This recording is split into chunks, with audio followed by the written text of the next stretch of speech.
जय श्री कृष्णा। राधे राधे। आज हम सुनेंगे कार्तिक मास महात्म्य के 27वें अध्याय की कथा। बोलिए विष्णु भगवान की जय हो। पार्षदों ने कहा, एक दिन की बात है, विष्णुदास जी ने नित्य कर्म करने के बाद भोजन तैयार किया, परंतु कोई छिपकर उस भोजन को चुरा ले गया। विष्णुदास जी ने देखा कि भोजन नहीं है, परंतु उन्होंने दोबारा भोजन नहीं बनाया, क्योंकि ऐसा करने पर शाम की पूजा के लिए उन्हें समय नहीं मिलता। अतः प्रतिदिन के नियम का भंग हो जाने का भय था।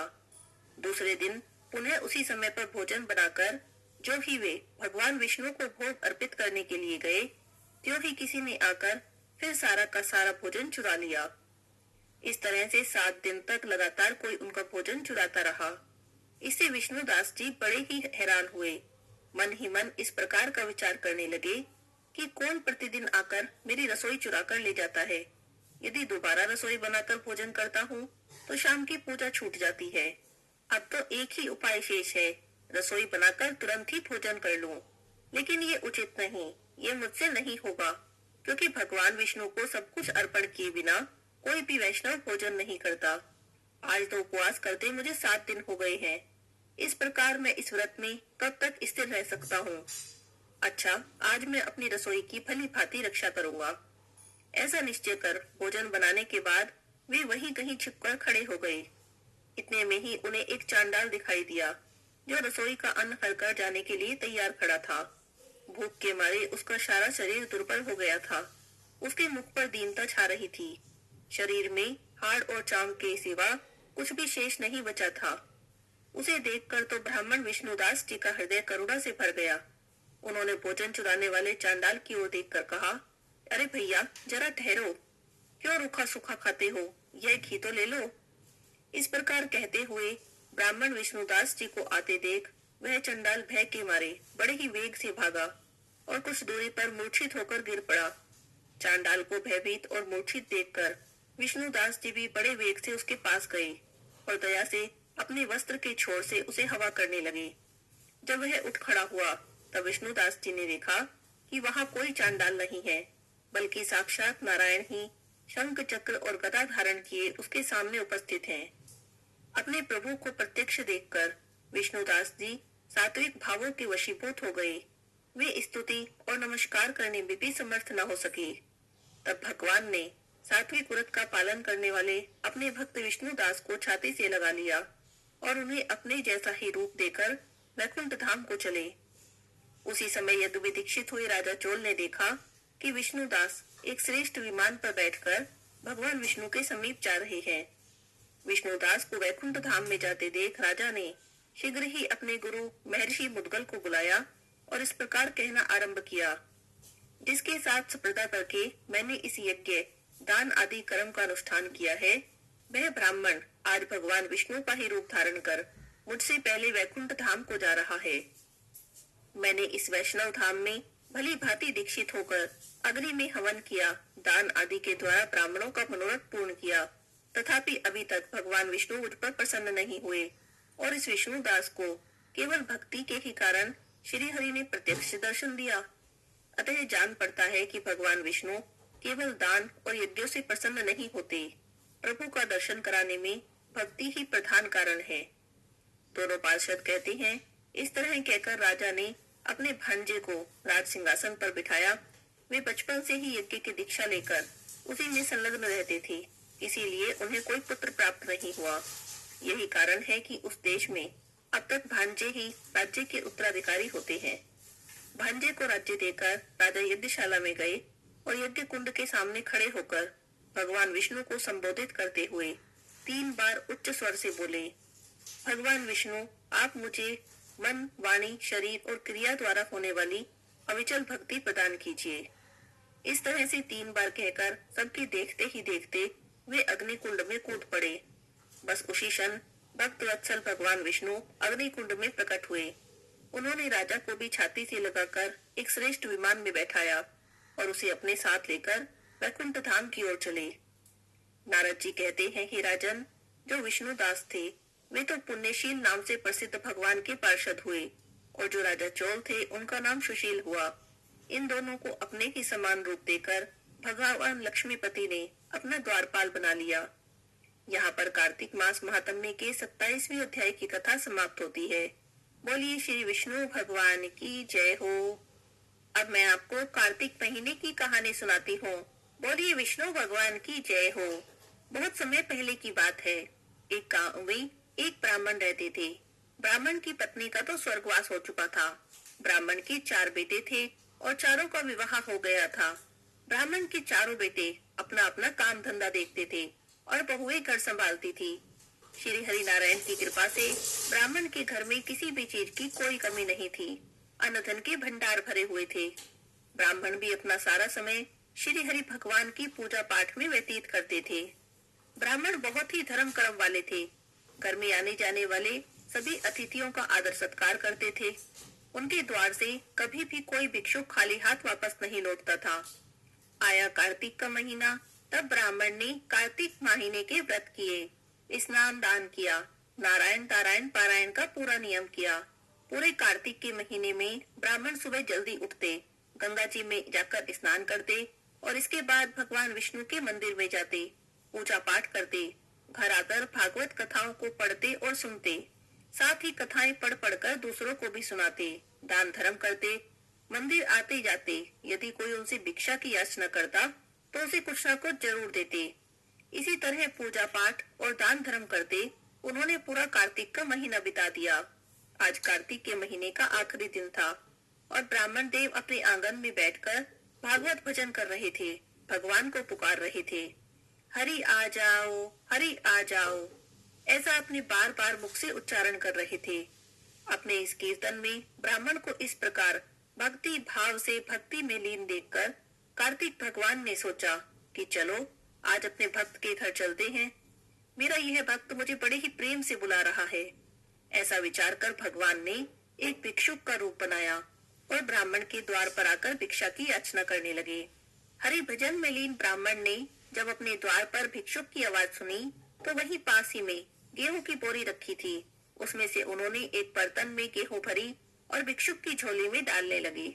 गेहूं को देखकर भिक्षुक रूपधारी भगवान बोले, हे ब्राह्मण देव, इतनी गेहूं से मेरा काम नहीं चलेगा।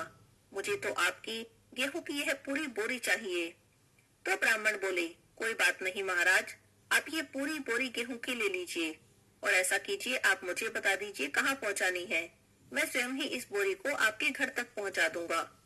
ऐसा कहकर ब्राह्मण गेहूं की उस पूरी बोरी को उठा लाए और जैसे ही भिक्षुक रूपधारी भगवान को वे गेहूं की बोरी देने लगे, तब भगवान का हाथ लगते ही उस बोरी में गेहूं की जगह मोती भर गए। यह सब देखकर तो ब्राह्मण समझ गए कि ये कोई साधारण भिक्षुक नहीं है। ब्राह्मण भिक्षुक के पैरों में गिर गए और कहने लगे, बताइए आप कौन है? मुझे अपना सही परिचय दीजिए। अपने भक्त को पैरों में पड़ा देखकर भगवान भी अपने आप को रोक न सके और उन्होंने ब्राह्मण देव को साक्षात दर्शन दिए और कहने लगे, हे ब्राह्मण देव, मैं आपकी पूजा भक्ति से बड़ा प्रसन्न हूँ। आप अपने मन की इच्छा के अनुसार मुझसे कुछ भी मांग सकते हैं। आप जो मांगेंगे मैं आपको वही दूंगा। आपकी सभी मनोकामनाओं को पूरी करूंगा। श्री हरि के मुख से ऐसे वचन सुनकर ब्राह्मण बहुत ही प्रसन्न हुए और कहने लगे, प्रभु, मुझे तो कुछ भी नहीं चाहिए। आपकी कृपा से मेरे घर में किस चीज की कमी नहीं है। मुझे आपके दर्शन हो गए, मेरे लिए तो इतना ही बहुत है। लेकिन फिर भी अगर आप मुझे कुछ देना चाहते हैं तो मुझे अपने वैकुंठ के दर्शन करा दीजिए। वैकुंठ देखने की मेरी बड़ी इच्छा है। ब्राह्मण के ऐसे वचन सुनकर भगवान बोले, ठीक है, और इतना कहते ही वैकुंठ लोक से एक अति सुंदर विमान आता दिखाई दिया। ब्राह्मण के साथ भगवान उस विमान पर बैठकर वैकुंठ लोक की यात्रा पर चले गए। भगवान ब्राह्मण को लेकर वैकुंठ लोक पहुँचे और ब्राह्मण ने वैकुंठ लोक के साथ साथ गोलोक, ब्रह्मलोक, इंद्रपुरी की यात्रा भी कर ली। दूसरी तरफ शाम को जब ब्राह्मण के बेटे अपने घर आए, तब उन्होंने अपने घर पर अपने पिता को नहीं देखा। उन्हें बड़ी चिंता हुई। उन्होंने पूरा गांव ढूंढ लिया, अपने पिता को ढूंढा, लेकिन उनका कहीं भी पता नहीं चला। 1 दिन, 2 दिन, 3 दिन बीत गए, लेकिन ब्राह्मण का कुछ भी पता नहीं चला। अब तो ब्राह्मण के बेटे बड़े परेशान हुए। उन्हें तो बड़ी चिंता होने लगी कि पता नहीं हमारे पिताजी कहाँ चले गए। उन्होंने गांव-गांव से बड़े बड़े विद्वानों को बुलाया और अपने पिता के बारे में पूछा कि पता नहीं हमारे पिताजी कहाँ चले गए हैं। हमने तो पूरा गांव छान मारा, हर जगह तलाश कर ली, लेकिन हमारे पिताजी कहीं नहीं मिले। अब आप लोग हमें कोई मार्ग बताइए। तब उनमें से एक विद्वान पुरोहित थे, वे कहने लगे, देखो बेटा, तुम्हारे पिता कहाँ हैं, कहाँ नहीं है, ये तो हम नहीं जानते, लेकिन 11 दिन तक अगर तुम्हारे पिता लौटकर नहीं आते, तो मान लेना कि वे मृत्यु को प्राप्त हो गए हैं, और मृत्यु के बाद जो धार्मिक कार्य किए जाते हैं, वे सब कर लेना। एक एक करके 11 दिन भी बीत गए, लेकिन ब्राह्मण नहीं लौटे। इसीलिए उनके पुत्रों ने उनके नाम पर पिंडदान और तर्पण करना शुरू कर दिया। गांव के ब्राह्मणों को भोजन के लिए बुलाया गया। जब ब्राह्मण देव के पिंडदान का काम शुरू हुआ, तभी अचानक एक विमान आकाश से नीचे उतरा, और उसमें से ब्राह्मण देवता भी विमान से नीचे उतरे और पिंडदान कर रहे अपने बेटों की तरफ बढ़ने लगे। विमान से उतरते अपने पिता को देखा तो ब्राह्मण के बेटे तो जोर जोर से भूत भूत कहते हुए भागने लगे। तब ब्राह्मण ने अपने बेटों को समझाने का प्रयास किया कि मैं कोई भूत वूत नहीं हूँ, तुम्हारा पिता हूँ और अभी तक जिंदा हूँ। तब यह सब कहने लगे कि ऐसा कैसे हो सकता है, अगर आप जिंदा हैं तो इस विमान से कैसे उतर रहे हैं, और आपके कपड़े भी देखिए किस तरीके के हैं। क्योंकि ब्राह्मण तो वैकुंठ लोक गया था, वहां पर उन्हें बहुत अच्छे अच्छे कपड़े, बहुत ही साज सामान की चीजें मिली, उनका तो पूरा हुलिया ही बदला हुआ था। तो उनके बेटों को उनकी कही बात का, किसी भी बात का यकीन नहीं हुआ। तब ब्राह्मण कहने लगे, ऐसी कोई बात नहीं है, मैं मरा नहीं हूँ, जिंदा हूँ, वैकुंठ की यात्रा करके लौट रहा हूँ। मैंने कार्तिक मास के व्रत किए थे, स्नान किया था, इसीलिए भगवान ने मुझे दर्शन दिए, और जब उन्होंने मुझे वरदान मांगने को कहा तो मैंने वैकुंठ लोक की यात्रा मांगी, इसीलिए मैं वैकुंठ लोक की यात्रा पर गया था। ऐसा कहकर उसने सारी बात बताई, लेकिन किसी को भी ब्राह्मण की इस बात पर यकीन नहीं हुआ। वे सब कहने लगे, ये मर गया है और अब कहानी बना रहा है, भला जीते जी भी कोई वैकुंठ जा सकता है।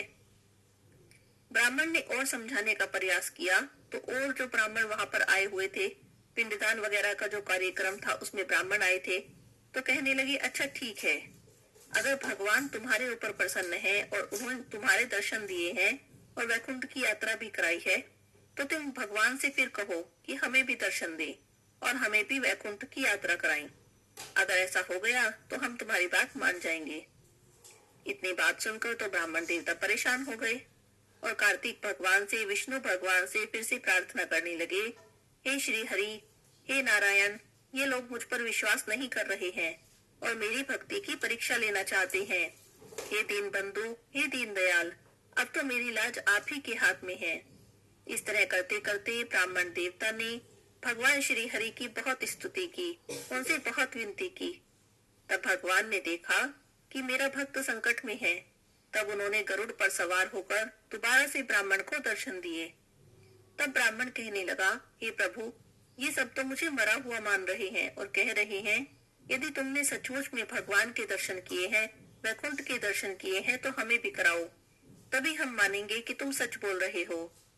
तब श्री हरि ने वहां पर उपस्थित सभी लोगों को दर्शन दिए और कहा कि मेरे इस भक्त की पूजा और इसके द्वारा किए गए कार्तिक मास के स्नान का ही फल है कि जिसके प्रभाव से तुम सबको मेरे दर्शन हो रहे हैं।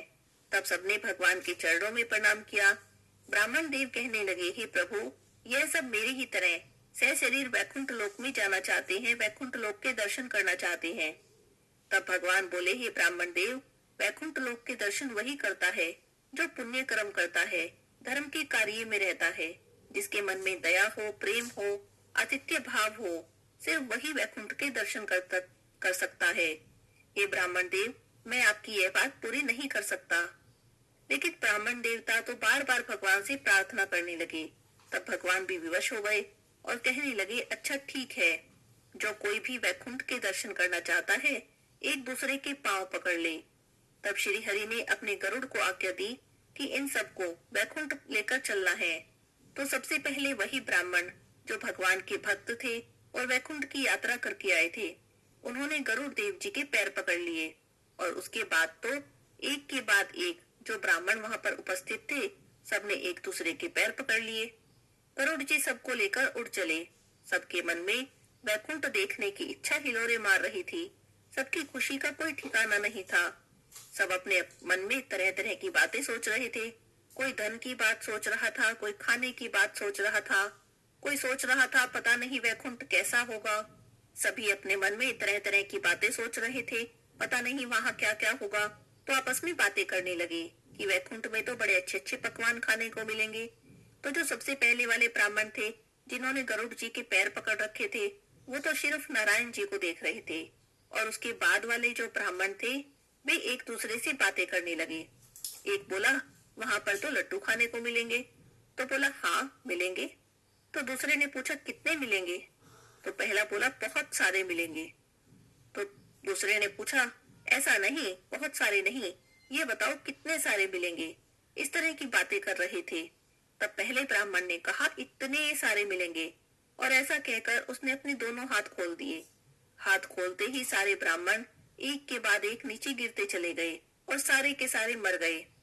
अब ब्राह्मण देवता जिन्होंने गरुड़ जी के पैर पकड़ रखे थे, वे बचे रहे, क्योंकि उनका पूरा ध्यान तो श्री हरि की तरफ था। श्री हरि के चरणों में ही उन्होंने ध्यान लगा रखा था और इन सब बातों पर उनका कोई ध्यान ही नहीं था कि वैकुंठ जा रहे हैं, वहां क्या मिलेगा। वे तो बस श्री हरि के दर्शन कर रहे थे। तभी उन्होंने अचानक से देखा कि सारे ब्राह्मण नीचे गिर गए हैं, तो उन्हें बड़ा दुख हुआ।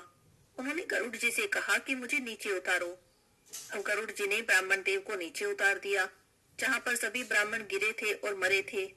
तब वहां जाकर ब्राह्मण देव जोर जोर से रोने लगे और श्री हरि से प्रार्थना करने लगे, हे प्रभु, ये सब क्या हो गया? मेरे सिर पर तो ब्रह्म हत्या का दोष लग गया। ये ब्राह्मण तो मेरे ही कहने पर वैकुंठ जा रहे थे और इन्होंने मेरे ही पैर पकड़ रखे थे। पता नहीं ये सब कैसे गिर गए। अब तो मेरे सिर पर ब्रह्म हत्या का दोष लग गया। हे दीनदयाल, अब आप ही मेरी रक्षा करो। इन्हें जीवन दान दो, नहीं तो मेरे भी प्राण ले लो। मैं इस ब्रह्म हत्या का पाप अपने सिर पर लेकर नहीं जी सकता। तब भगवान ने देखा कि मेरा ये भक्त तो अपने प्राण त्याग देगा। तब अपने भक्त की प्राणों की रक्षा करने के लिए भगवान ने उन ब्राह्मणों को जो कि मर गए थे, उन पर अपने चरणों की धूली डाली। चरणों की धूली डालते ही वे ब्राह्मण ऐसे उठकर खड़े हो गए जैसे कि सो रहे हों। तब भगवान ने कहा, हे ब्राह्मण, यह तुम्हारी निष्काम भक्ति और कार्तिक मास में किए हुए दान का, भक्ति का और पूजा पाठ का ही फल है कि मैंने इन्हें जीवन दान दिया है। और तुम्हारी निश्चल भक्ति के कारण ही तुम्हें जीते जी वैकुंठ के दर्शन का लाभ भी मिला है। ऐसा कहकर और ब्राह्मण देव को आशीर्वाद देकर भगवान वहां से अंतर ध्यान हो गए। हे विष्णु भगवान, जैसे आपने ब्राह्मण पर दया की, जैसे ब्राह्मण की मनोकामना पूरी की, जैसे आपने उस ब्राह्मण के कार्तिक व्रत का फल उसे दिया, ऐसा ही सबको देना। जो कोई भी इस कथा को पढ़े सुने, उसे कार्तिक मास के स्नान का पूरा फल देना और उसकी सभी मनोकामनाएं पूरी करना। बोलिए विष्णु भगवान की जय हो।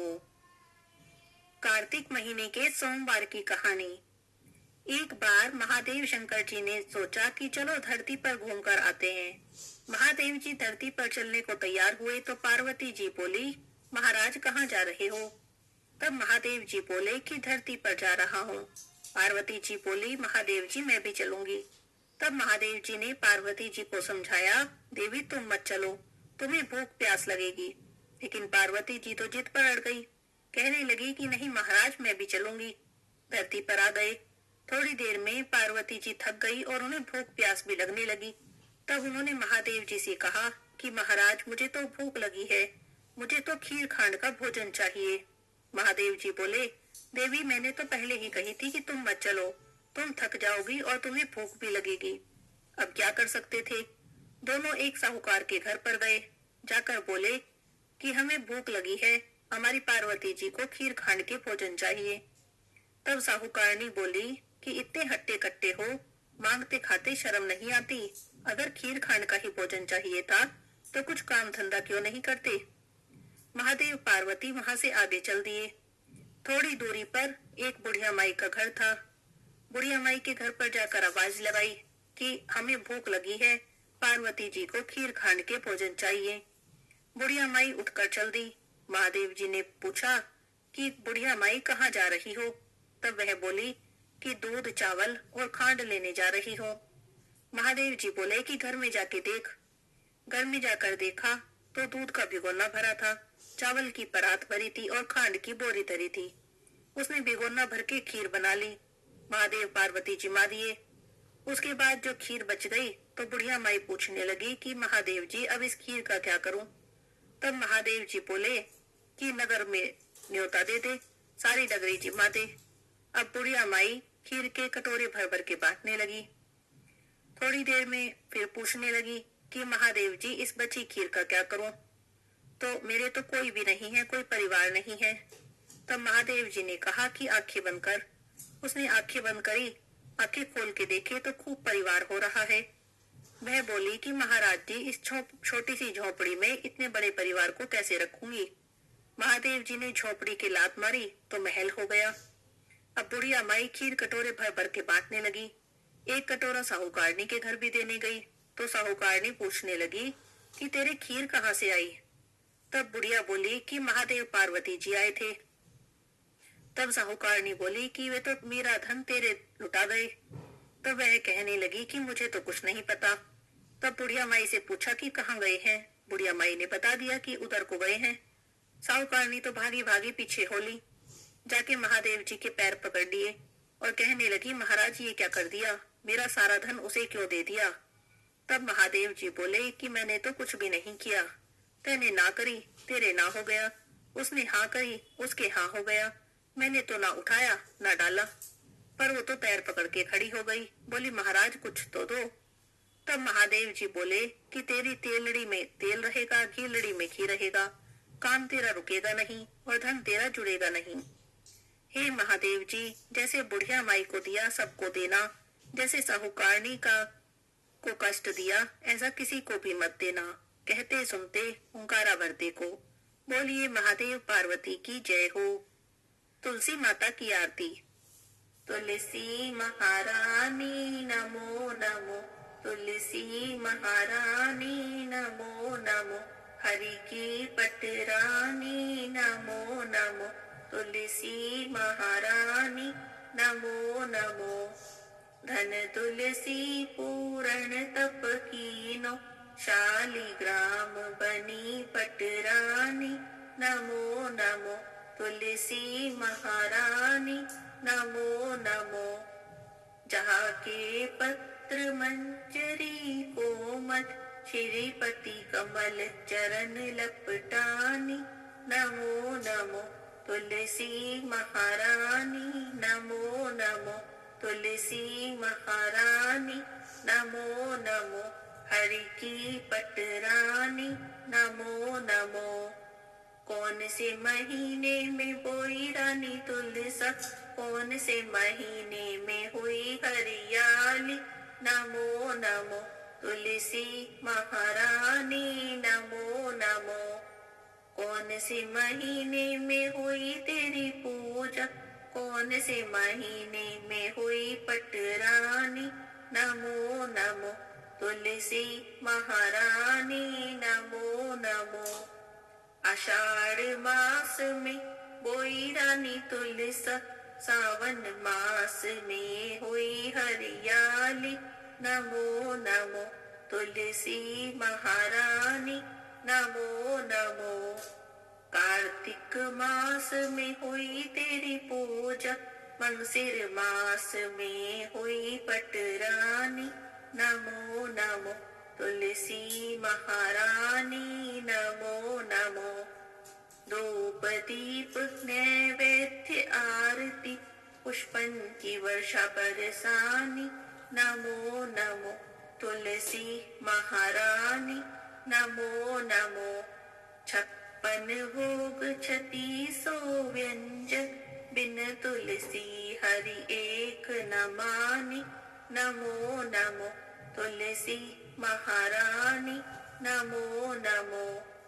जो कोई तुलसा जी को सवेरे गाए, श्री कृष्ण के दर्शन पाए नमो नमो, तुलसी महारानी नमो नमो। जो कोई तुलसी जी को दोपहर को गाए, खीर खांड के भोग लगाए नमो नमो, तुलसी महारानी नमो नमो। जो कोई तुलसी माँ को शाम को गाए, श्री कृष्ण जी की आरती उतारे नमो नमो, तुलसी महारानी नमो नमो। जो कोई तुलसी जी को रात में गाए, श्री कृष्ण जी के चरण दबाए।